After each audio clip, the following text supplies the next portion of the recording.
Hey you, I've been waiting all week for this. The new 3.7 update is just around the corner and SIG has shed some light in the caves and other things we'll see pretty soon here. So let's get it. You already know what to do, boss. So, the not so long awaited caves. The only way to locate them is visually. No map, no radar ping. Sounds like a tough gig there, but excited to find my first one. How you'll get back to them again? I guess we'll see, huh? The demonstration showed the work lights at the entrance, so when you're right up on the entrance, you'll have that indication. But will they be at every entrance? If you find one without them, drop a pic in my Discord. I'm hoping for some type of personal beacons that persist in the future. Once you're in, the interesting things seem to follow a path of lichen growing on the rocks. This gives you some direction without being too immersion breaking. I imagine if you're more adventurous, you might find some hidden things away from the lichen trail, but that remains to be seen. The devs have put a lot of work into the sounds here, so go ahead and crank those cans if you got them. Once you've located some ore, it's time to put the new multi-tool functions to work. The multi-tool has an ADS mode, which is a scanning capability to tell you the composition of ore deposits. So once you've got a pricing index all worked out, keep it on deck to keep an eye out for the pricier things in life. You'll also need to buy the orbit mining attachment to start mining. Cute name, Orbit. There's no diamond bit on it. It turns your multi-tool into a laser miner, and works similar to ship mining in that you use it to charge up the rock with enough energy to fracture it.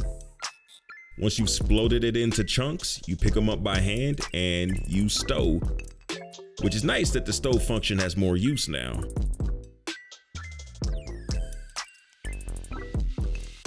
That'll load it into your personal inventory, which can be accessed with the shiny new UI, which allows you to either drop items or throw them all together in a nice cozy little box that can be carried onto your ship, placed on the cargo grid, and sold at the next shop you visit. Hopefully the box falling through the floor bug is gone by then, cause if not, then I guess we'll just be competing to see who can build the biggest box forts on the surface. You've also got some new attire. This is the rucksack that is worn on your torso over your flight suit or your t-shirt, depending on how hard you like to party. The rucksack demo has 12 SPU or storage points, which is a new measurement standard to the verse now. 12 SPU is equal to 120,000 individual units. We'll have to wait and see how many SPU fits into a handheld cargo box. All armor will have at least a limited inventory, but armors like the rucksack will be dedicated to carrying personal inventory and hold much more. You can also use the multi-tool on large asteroids that have deposits that hold really valuable commodities that you'll lose if you just use a prospector ship to fragment the entire asteroid.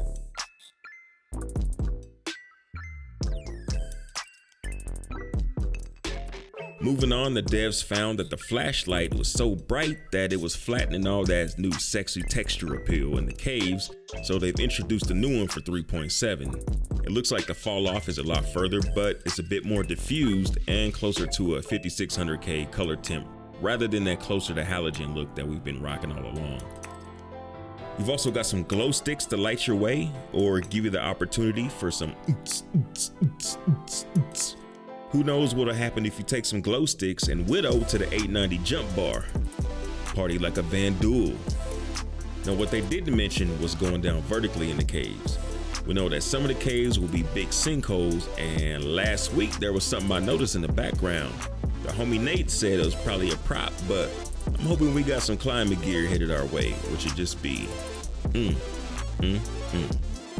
Not everything to be found is inside of cave rocks. You can also take other valuable items that don't require mining. Things dropped in caves, fruits and vegetables that grow on the surface, or in animal remains.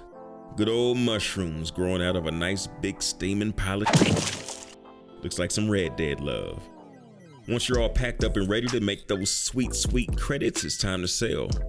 Not all inventory can be sold without being refined first though. Those will have to be taken to the refining kiosk. You can sell gems that you've mined and placed in the handheld boxes that you loaded onto your ship, or you can sell them directly from the personal inventory that you're wearing.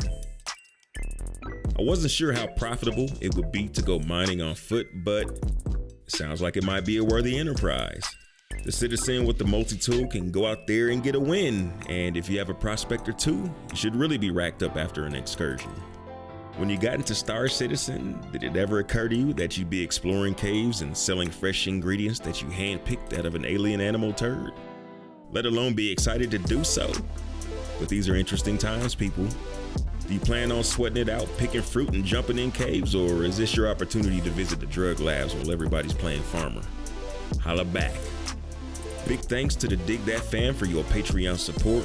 It really does mean a lot. Big 7-Up salute to Commander Blackout, to Daedrix, to the Mother, to Buster Boy, to Anthony Jackson, to Guillotine Girl, and to SM. My name is Dig That, and that's my time. Deuces.